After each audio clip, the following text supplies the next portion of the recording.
Hello to everybody at Americans Against Foreclosure and Americans for Justice.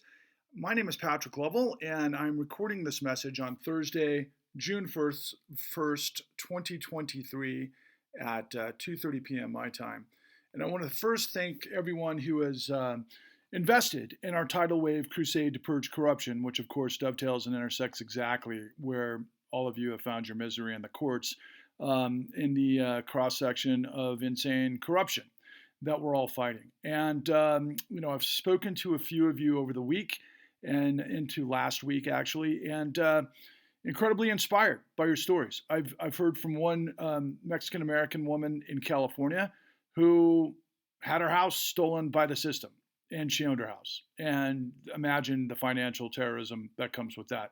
I've spoken to a gentleman in California who has succeeded brilliantly in getting the Department of Justice to acknowledge and prosecute those that were involved with fraud closures and all sorts of illegal documentation fraud in a case with Chase and led to the literal prosecutions. I'm trying to suss out more information, but this all emanated from the WAMU scenario when Chase purchased WAMU. And it was the first time I've ever heard somebody actually have the Department of Justice take out bad players. But as it turns out, it was on behalf of Chase as opposed to actually targeting Chase. I've heard from another gentleman out of Los Angeles, another horror story, a gentleman from France who is dealing with a bank that's in the news right now because it might be going down the tubes any day now. Pact West, I believe, is the bank, and again, like everybody else, involved with unbelievable amounts of documentation fraud in the scenario of having his house ripped from him by the sheriffs. In this particular case, I found it interesting because this gentleman said to me that as he was telling me his story, lo and behold, the servicer had told me not to pay for 3 consecutive months, and I believed him. And that's what then ponied him into the shotgun position of the high-speed foreclosure. And I had mentioned to him, yeah, that was a thing. And it got literally tens of thousands, if not hundreds of thousands, possibly millions of people around the country in the crosshairs, including myself, which started my journey. I'll never forget going out on the road and filming interviews with all sorts of victims of foreclosure and people that were putting the pieces together and hearing over and over in interviews that, oh yeah, servicers told me not to pay for 90 days. I trusted them, and then I got put into foreclosure, and then everything went sideways and crazy from that point forward. That's what happened to all of us. And unfortunately, I haven't been able to get that information into season 2 of The Kind. The irony of how I approached The Kind was that I wanted to tell my story first, which was the story of all of us, which we're talking about in the courts. But we decided, once we started to get the information, to start with how the entire system did what it did. The corruption and the racketeering and the liar's loans and the deceptive acts and practices and the false, everything, quite frankly, that are all illegal, tens of millions of illegal, or I should say, tens of millions of felonies involved with this based on civil rights violations, HOEPA violations, and everything that we show you in The Kind, and then some. Then, of course, what did we do in the aftermath? We gave the bastards that crushed the soul of America and the American dream and everything it constitutes, we gave them tens of trillions of dollars. We gave them $30 trillion in 2009. We've given them $16 trillion in quantitative easing, which is part and parcel to what's happening to you guys in the courts. Have you ever wondered who's funding the servicers and the foreclosure mills? Yeah, that's coming through, as far as we can tell, probably a number of ways, but primarily through what we call the primary dealer brokers, which got trillions of dollars from the Federal Reserve. And then they paid through Fannie, who pays the partners in crime. And my friend Paris Dubé has all sorts of information as it relates to Fannie and Freddie, and incredible revelations that she has in a case that she's working on, and really many of her cases, but specifically as it relates to Ashmeen Modakan. I would really encourage you to pay attention to what she has. It's extraordinary. But my message to you right now is that we were able to, so far, I think we're up to like 240 signatures on our petition to try to keep the con in existence. And for all of you who have done so far, thank you from the bottom of my heart. I deeply, deeply appreciate your, your alliance, your belief in us and the wherewithal to be able to provide your signature on a petition to try to get this nightmare from being pulled. So, just a little bit about me. I mean, this week has been horrendous for me. I've just finalized a divorce, and also my son graduated from high school, which is a miracle because the last 3 years has been as difficult for me as it was 2008 through 2011, to be honest with you, because our incredible work in the con that lays everything out basically fell on deaf ears. And so it destroyed my partnership with my partner. It destroyed my marriage. It destroyed my son. It destroyed everything that mattered to me. And I keep grinding on to try to get these truths out there to the American people because I know tens of millions of people got set up and destroyed by an illegal racketeering enterprise the world's never seen. And I got all of the answers that took $4.5 million to realize over the course of, roughly 6 years to put the con together, in addition to another four that got me on this page because I did what I would consider prologue, which was my first documentary film that led me into the con. But the collateral damage to us all has just been horrific. I can't tell you how many times I've wanted to commit suicide. I don't know how serious I was, but when you lose everything that matters to you, what else do you have to live for? And especially when you put everything into something that's so huge, but you can't penetrate because we live in a society of cryptopia where the only thing that has value are lies. And I see that all the time on the back end where people, unfortunately, and I've talked to so many of you, where everybody gets caught up in these like camps, if you will. And there's people that spearhead like what we're going to do based on this and that. And quite frankly, that's how they have their business model. Hey, join me. I've got all the answers. I'll get you taken care of in the courts. And meanwhile, we don't know what kind of percentage of people that have gone down that path wound up in trouble. I can certainly say that I have, firsthand witnessed a lot of people that have gone through the process, and then years later, which is just insane, after through a bankruptcy they had everything absolved and everything, proven out and vetted out in the courts, that hyena servicers come back and foreclosure mills come back years later.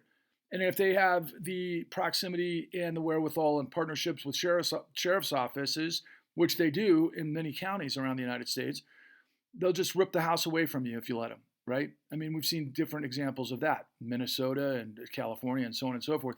And then I think at the top, the apex for me is listening to Bruce Jacobs. I talked to Bruce Jacobs last night, and we confer back and forth with information we have and what we're trying to get done and accomplished and those sorts of things. And Bruce reveals to me unbelievably horrific information, and especially the full court press, the vice grip, the pressure from the board and everything that they're doing to try to silence Bruce and destroy his career and everything else.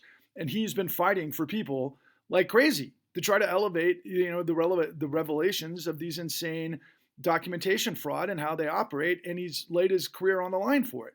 And it's like, it's catastrophic. And I ask myself, at this stage of the game, what else can I do? Right? I made the con. I've got 300 hours on the shelf. You got to let the market do what the market does. But then I realize, look, there's so much noise. There's so much misinformation, disinformation. The only value is in lies. Just look at what happened with Fox and the Dominion lawsuit 3 weeks ago. Fox settled for $787 million, and nobody's talking about it since. Okay, but it's like, what did they do? Now, if you think about that insanity in context to all of mainstream media in different ways, but the housing collapse and everything that we've revealed, particularly in the con, and all of us have been fighting for a long time, was suppressed by mainstream media. That's why the con was suppressed. And why? Because they all get funding from the system that we revealed, that blew up the world, that ultimately I found, and this is the most unbelievable eureka of all time. It's magnitudes larger than Deep Throat and Watergate. And in all things,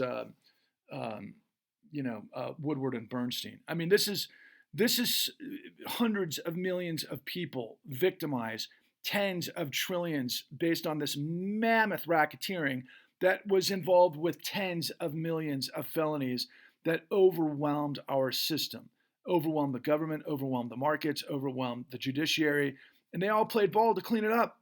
And who got destroyed? Those of us who had to go through this grind. And ultimately, that's what this led to for me, was this is the righteous grind.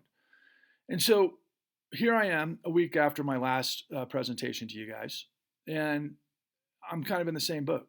So ultimately, the plan is we got to get the signatures. If we can get 5,000 signatures by the 10th of June, I think we might be able to prevent my partner, because I know the guy inside and out, even though we haven't talked in 2 years. I think he'll reconsider pulling it, or we'll come up with some other plan to where the con is available. But why does that matter to you?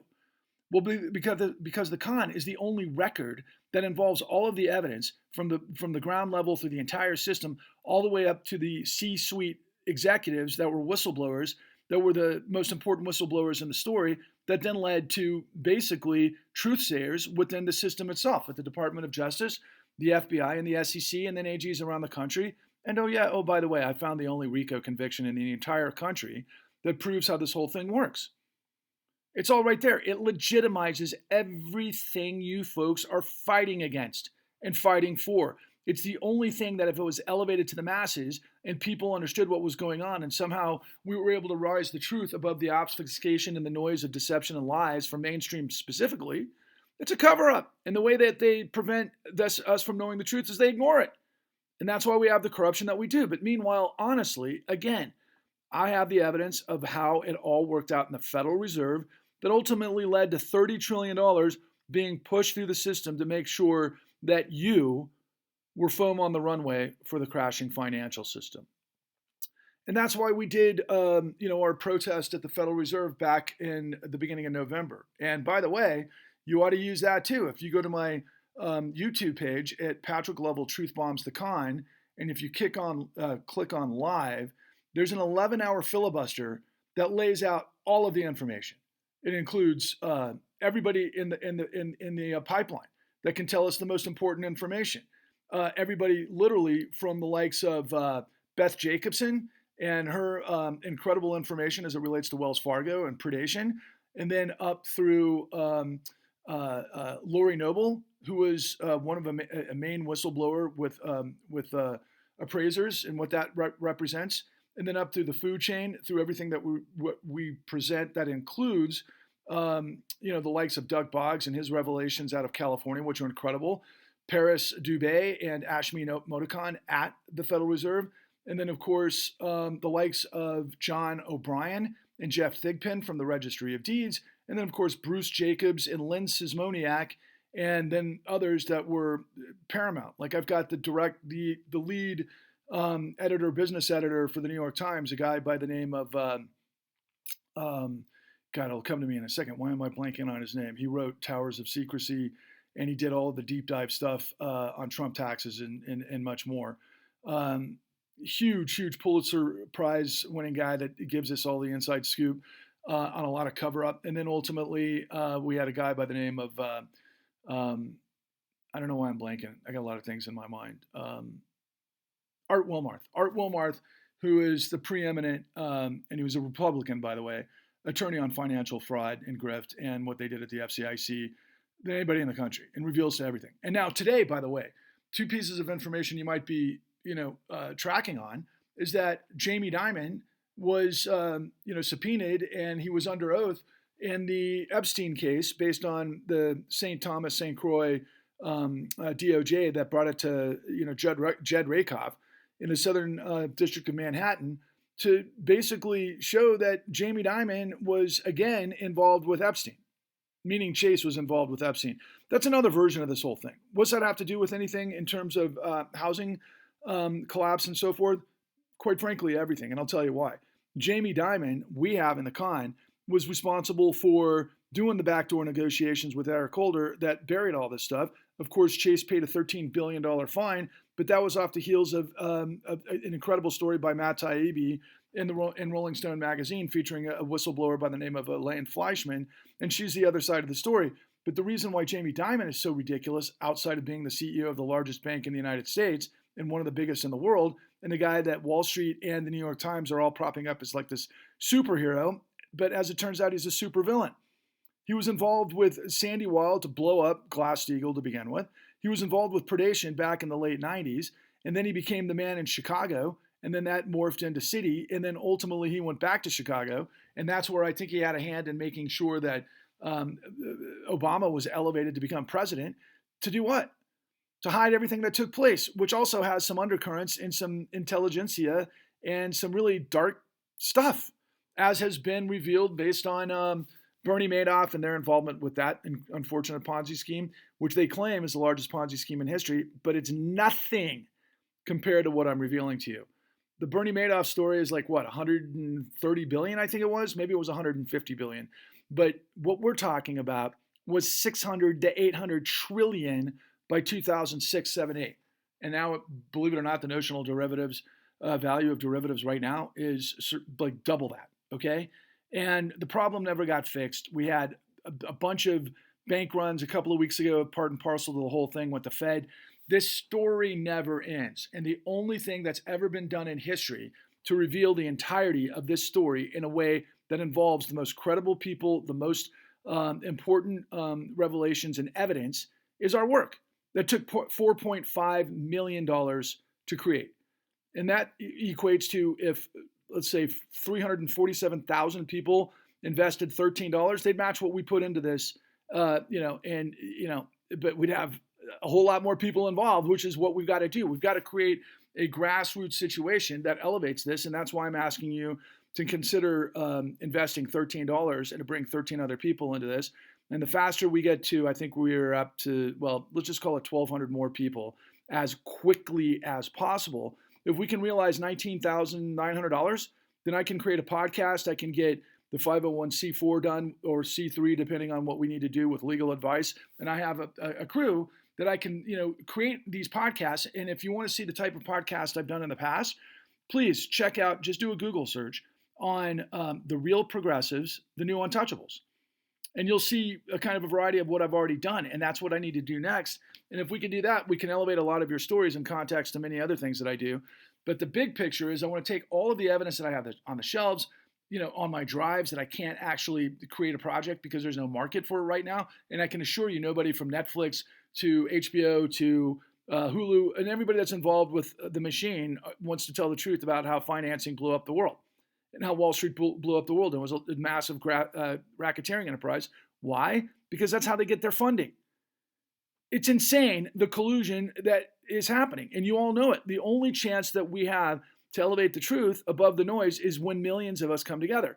So I'm asking you, please sign the petition. If we can get up to 5,000 by June 10th, I think that might somehow move. It's just a random number. I haven't talked to Adam about anything. He's my co-executive producer. He's going to pull it anyway. But we have options. I mean, we could create our own website and have it available, for the world to see so it doesn't disappear. But it's not going to be on Apple Plus. It's not going to be on Amazon Prime and the others that it's on, Microsoft, and I think there's Vimeo. It's going to be pulled from all of those because it costs money to put those up there. And it would cost money to put on our own website. So, the only ways that he would do that is if he thought people actually cared. Really. And then he could choose to do whatever he wants. If he just decides to make it free, eventually he might. But we need to show him that people actually give a shit about the truth, which they don't right now. People buy lies every day in every single direction, and nobody's buying the truth. Okay? We're supposed to operate in a free market economy. The bottom line is nobody wants the truth. But you want the truth. You want the truth to save your life, to save your home, to be validated and everything else. And the only way that's going to happen is if the con stays alive. So please sign the petition.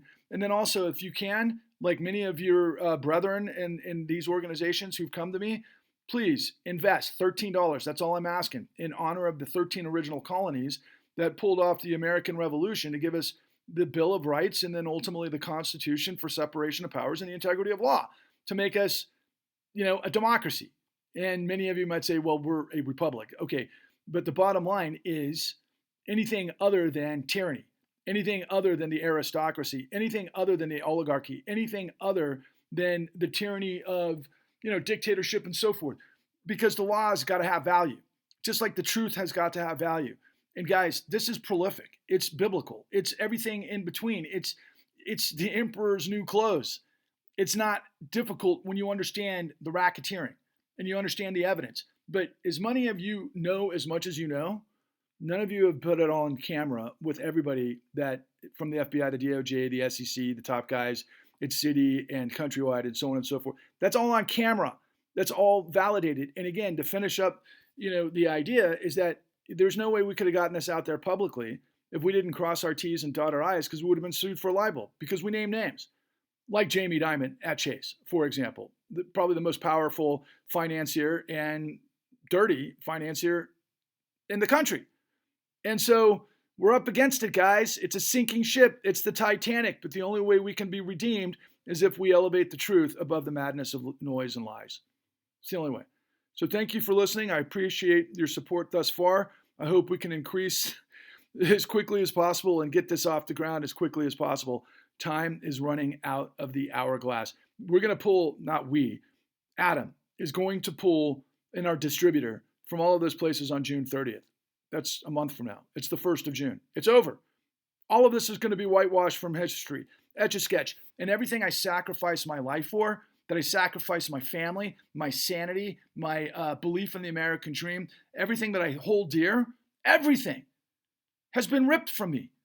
Can you relate to that? How important was your home to you? How important was your family? What happened to you in the aftermath of having your house stolen or in the process of it? Because we know that the whole system's a fraud, and the courts are allowing that to happen. In what world is that possible? The only way that happens is if millions of people stay silent and if millions of people don't come together to elevate the truth. And there's only one place it exists: together. You plus me equals we the people. Thanks for listening. Thanks for your support. Hope to see you guys join as quickly as possible. Onwards and upwards.